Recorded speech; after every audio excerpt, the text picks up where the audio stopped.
I've not posted some videos for a while, and Amy contacted me and said, could I do a few more videos? So I thought my little trip to Eddington was a good opportunity to post a few videos. So I'm going to be posting a few videos from here in Eddington. And one thing I've often talked about is narrow depth blocks. So what do you do if you, for whatever reason, for design or the layout dimension of the site, you can't have a conventional perimeter block? By conventional perimeter block, I mean where you've got buildings around the outside and a core of back gardens. Normally we sort of get that 21 metre back-to-back distance. So if you've got a narrow depth block, what can you do? So over my shoulder here, you can see these townhouses, and these are up against an open space where there's a play area. So I'm going to walk along here so you can see what happens. So these houses face onto a mews street, so you've got windows and you've got some entrances to some buildings above. Got quite a lot of garage doors along here, but you've got the front doors on that side, so you've got the same on this side, so you've got the front doors.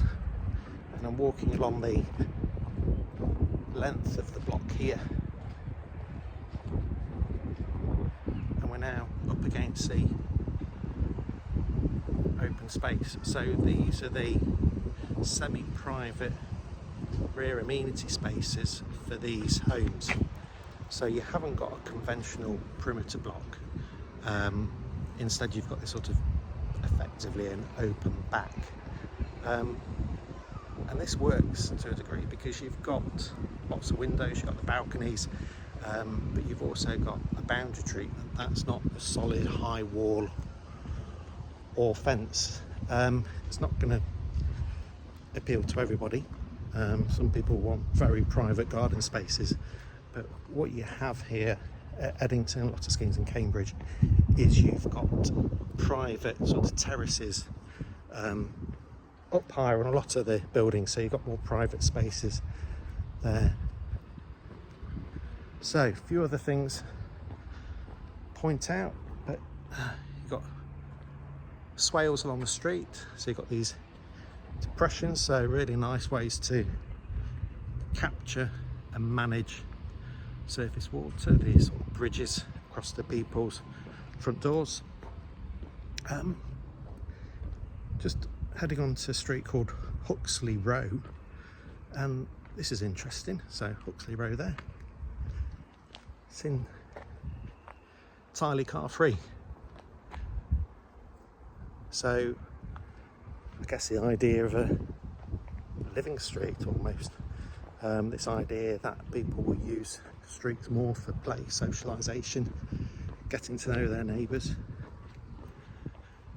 But also you'll see a much softer approach to street design here, and this is encouraged to reaffirm what's called a user hierarchy manual for streets, which is pedestrians and cyclists first, followed by motor vehicles. Another mews street, here you go. Reminds me quite a bit of Accordia, which is another scheme in Cambridge. Street landscaping's looking really good, and you've got the street hopper system here. And here's another street, again car free, but full of rain gardens.